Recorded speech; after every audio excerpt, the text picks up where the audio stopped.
Valeu, boa noite, parabéns pela classificação. Como é que você avalia a partida do time que foi superior o tempo todo, buscou o gol, pressionou o adversário e fez o resultado? Bom, era o que a torcida esperava, que todos nós queríamos, enfim. A gente sabia que 3-0 é um placar elástico, mas nós tínhamos condição de reverter. E fizemos. E depois, com coisas que só o futebol explica, né? Quando a gente ficou com o terceiro gol e ficou com um homem a mais, o time parece que desarticulou. Então nós acabamos passando alguns minutos dramáticos, embora o Emerson não tenha feito nenhuma defesa importante, mas passamos ali um certo sufoco, uma bola ou outra poderia num bate-rebate ali ter tomado o gol. Então o time foi muito bem, mas naquele momento que nós ficamos a mais, nós não aproveitamos a superioridade e uma outra jogada que nós tivemos para poder fazer o quarto gol, mas é próprio de quem lutou muito para buscar o resultado. Gabriel, duas questões. A primeira, se hoje foi a melhor partida do Danilo com a camisa do Guarani, eu explico o porquê da pergunta. Dos pés do Danilo, saíram as assistências dos gols do Guarani. Essa é a primeira pergunta. E a expulsão do Mangá. Bom, na verdade, eu acho que o árbitro abusou, né, contra a gente, porque no primeiro tempo o lateral direito tinha que ter sido expulso, o próprio Ferrugem que só foi expulso no segundo tempo. E ele não perdoou nenhum momento, nenhum lance do Guarani e foi amarelando. E eu não entendi a expulsão do Fumagalli, eu vou até conversar com o Fumagalli depois para saber, porque eu não vi nada.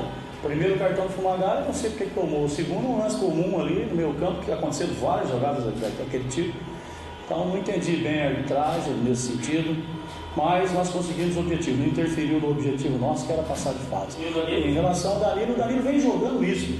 A verdade é que hoje, as jogadas que ele fez, surgiram os gols, né? Então ele acabou sendo fundamental e decisivo. Mas essas ultrapassagens, essas jogadas pela beirada do campo, ele tem feito com frequência. E às vezes, em alguns jogos, a bola não chega no destino correto. Hoje ele foi muito feliz, inclusive uma jogada com o pé direito, né? Que não é o forte dele, a outra com uma consciência muito grande, rolou a bola para o Bruno fazer. Então, mais uma partida belíssima do Danilo. Vadão, havia uma pressão porque o time titular precisava classificar para a próxima fase, precisava fazer 3-0 nessa Copa do Brasil para chegar a outra, para conseguir a sua vaga. Esse fato de ter conseguido agora dá tranquilidade com uma boa sequência no Campeonato Paulista, já tendo o Mirassol no próximo sábado? A nossa grande preocupação é a recuperação dos jogadores, né? Porque nós temos uma decisão com o Mirassol. O Mirassol é o nono, se não me falha a memória, né? E é aquele que está mais próximo de entrar no G8. Então, se a gente conseguir uma vitória, a gente coloca 8 pontos de diferença, né? Dá uma tranquilidade muito grande em relação ao Mirassol. Depois ainda tem o Linense. E temos o derby, né? Campineiro com a Ponte Preta. O Mirassol é em décimo com 18 pontos. Em décimo? 18. Ah, tá. Então, nós temos que recuperar bem, porque o grande problema nosso, e quando a gente fez o planejamento semana passada, a gente foi criticado, somente depois do jogo, né, cara? Perdeu e está errado. Então, hoje ganhou, está certo? Então, o planejamento foi correto a partir do momento que ganhou. Então, não é assim. A Ponte Preta fez a mesma coisa, levou um time reserva para jogar. Os jogadores não aguentam. Então, os jogadores do São Paulo tiveram contusões musculares, vários deles, inclusive o Luiz Fabiano que voltou agora. Os nossos jogadores também não são de ferro. Então, é muito cansativo, porque são decisões, são jogos decisivos. Hoje, por exemplo, nós tínhamos que ganhar de 3 gols de diferença. Não era uma vitória simples. Então, a equipe jogou sob uma pressão muito grande. Agora vem a pressão do Mirassol, nós temos que vencer o Mirassol. O Mirassol está descansado, passou a semana, não fez nada, só ficou observando a gente. Então, quando a gente toma uma atitude, às vezes as críticas vêm, a pessoa precisa saber o que está acontecendo aqui dentro, saber a condição do jogador. Hoje, por exemplo, não era o Fabi que era para sair, eu tirei 2 jogadores, um estava amarelado, com um problema na cabeça, o Neto pediu para sair, o Fabi estava com um problema no adutor. Aí, quando fez o terceiro gol, ele foi para o sacrifício, falou que queria até fazer o terceiro, fez o terceiro gol, eu tirei e coloquei o Medina. Então, é difícil você contornar tudo isso em cima de jogos decisivos, somente agora, é sábado, podia ser domingo, não dia mais, mas infelizmente é sábado. Vadão, a sua avaliação sobre o Bruno Mendes, né, que fez o seu primeiro gol como profissional, e se já existe a possibilidade dele ser mantido também já como titular no jogo diante do Mirassol? Nós vamos estudar, mas ele fez seu gol, colaborou, fez um gol que nos classificou e teve essa oportunidade. Lógico que a gente vai procurar analisar com calma, mas ele tem tudo para sair jogando novamente. Vadão, você falou no jogo contra o Mirassol e já puxou o gancho pro derby. Tem alguma possibilidade de alguém ser poupado dos que estão pendurados no jogo contra o Mirassol de jogo no derby? Nenhuma, porque o que eu vou falar aqui, o cara lá pode interpretar mal. A Ponte Preta, ela está dentro do G8, Mirassol não está. Então a nossa briga não é com a Ponte Preta no momento, a briga é com o Mirassol e com o Fluminense. Então nós temos que tomar muito cuidado. Nós não temos condições de pegar uma equipe e tirar 4, 5 jogadores titulares e jogar contra o Mirassol pelo derby. O derby é importantíssimo, eu sei, o torcedor sabe, ele vem aqui, ele conversa, ele pede, a gente entende perfeitamente. Mas infelizmente nós estamos numa encruzilhada, nós temos uma decisão com o Mirassol. Pode ser que seja poupado os jogadores, por exemplo, Fabinho. Se o Fabinho, nesses 2, 3 dias, continuar persistindo nesse incômodo, aí sim, por uma questão médica, por uma questão técnica ou de estratégia para o jogo, infelizmente nós não temos condição de fazer nesse momento. O Adão, que a gente até conversou essa semana sobre a importância dessa vitória pelas circunstâncias que ela apresentou que o Guarani deveria fazer. Foi para lavar a alma, né? Primeira vez que o time faz 3 gols no jogo, o ataque voltou a fazer gol, depois de 5 jogos o time voltou a vencer. Foi uma vitória mesmo para lavar a alma e recompor essa técnica. Até porque o time não vinha fazendo gol, né? E poucos gols, né? E isso aí vai criando, queira ou não queira, vai criando um certo desconforto. Mas hoje parece que agora vamos começar a pressionar, né? Nós temos que ganhar de 3 para ver se o time faz mais gols. Mas hoje eles jogaram sob pressão e conseguiram fazer. Então, o futebol é isso, a gente não pode ficar colocando muita coisa na cabeça, sabe? O futebol é assim, você ganha um jogo, tá tudo bonito, no dia que você empata ou perde, já começa a ver problema que não existe e às vezes penetra, né? E às vezes o problema penetra. Então nós temos que estar muito bem blindados nesse sentido, os gols saem, o importante é que o time vença, não interessa quem faça os gols. Hoje, por exemplo, o Neto fez o primeiro gol, e daí que ele é o zagueiro? Ele está lá para fazer também. Quantos gols o Palmeiras faz de bola parada com os zagueiros cabeceando? Então não tem o que falar, era para vencer 3-0 vencendo, não interessa quem fez os gols.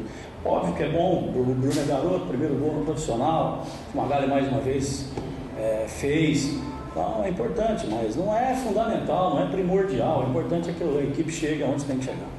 Vadão, em relação à ausência do Wellington Monteiro, qual foi o detalhe ruim sem a presença desse jogador? E se num primeiro momento, quando você instalou o Rafael Araújo, te agradou e depois o próprio Bruno Neves? Não, ele me agradou, o Rafael me agradou. O problema é que nós estamos com ele amarelado, o juiz teve uma atuação, não gostei, certo? Ponderou demais para eles, para a gente foi exigente ao extremo em termos de disciplinares. Já tinha acontecido apenas um lance lá em Brasília, que você estava lá, que o Pardalzinho sofreu uma falta que seria o vermelho e nós tomamos o gol em seguida. Então eu fiquei com receio, 2-0, se tivesse 0-0 eu não mexeria, gastaria a substituição, talvez uma ofensiva, alguma coisa. Só que eu tive que fazer 2, né? Atrás, volante e zagueiro. Então nós ficamos com poucas opções depois para mexer. Mas como estava 2-0, eu falei, bom, na pior das hipóteses vai para os pênaltis, mas nós temos condição de fazer 3-0 e aí eu vou ver o que eu vou fazer. Mas se o jogo tivesse 0-0, fatalmente eu não tiraria o Rafael. Vadão, para o jogo contra o Mirassol, hoje a defesa não tomou gol. E para o jogo de sábado, você não poderá jogar nem com o Domingos e com o Neto. Isso traz uma preocupação para você. E ainda sobre o Domingos, o que falar dele, mesmo gripado, ele se colocou à disposição para jogar. E jogou muito, né? Essa que é a grande realidade. Não, nós não teremos os 2 jogadores, a uma dupla que vem jogando. Nós temos aí o André Leone, o Everton Passo, que também começaram jogando o campeonato, e temos mais o Arroz. Então, nesse sentido, nós estamos tranquilos, são 3 zagueiros bons, experientes. O André com o Arroz já tem uma longa experiência, o Passo é um pouco mais jovem, mas é um jogador que já tem um passado dentro do próprio Guarani. Então, não nos preocupa, nós vamos montar a zaga, vamos montar uma zaga boa e nós vamos dar conta do recado. Queria que você falasse do lado esquerdo do Guarani, que tem sido o grande destaque dessa equipe.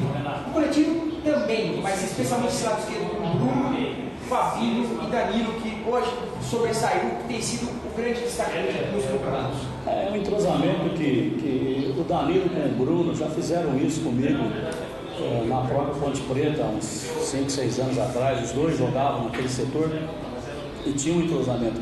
Quando a gente contratou os 2 jogadores, a gente só sabia que eles se conheciam bem. E como o Fabinho joga mais pelo lado esquerdo, a gente concentra o número maior de jogador. Por isso que o lado direito fica, às vezes, pouquinho esquecido. E às vezes o Bruno Pérez, o próprio Zé é muito cobrado, mas eles não têm o número de jogadores para fazer a jogada como tem do lado esquerdo. Então, se a gente começasse a passar o Fabinho para cá, passar um outro meia para cá, o lado direito nosso também teria um fluxo maior de jogada. Mas a gente concentra mais do lado esquerdo. Aí você fala assim, mas por que de vez em quando muda? Porque está dando certo. Se o nosso lado esquerdo é forte, por que nós vamos mudar uma coisa que está funcionando? Então, eu acho que é um entrosamento que eles estão jogando até de primeira, né? Um já sabe o que o outro vai fazer, o que vai passar. Então, está sendo importante. A gente sabe que os adversários estão de olho, mas mesmo de olho, a equipe tem conseguido jogar. Só para encerrar, falar um pouco do Rafael Araújo. Não, gostei. Dinâmico, firme na marcação, tomou um cartão que eu achei que não foi cartão, porque ele pegou exclusivamente a bola, a gente puxaria o contra-ataque, o árbitro mais uma vez foi com uma rigidez muito grande, além de ter dado a falta, deu cartão. Mas gostei da atuação dele, foi dinâmico, foi forte.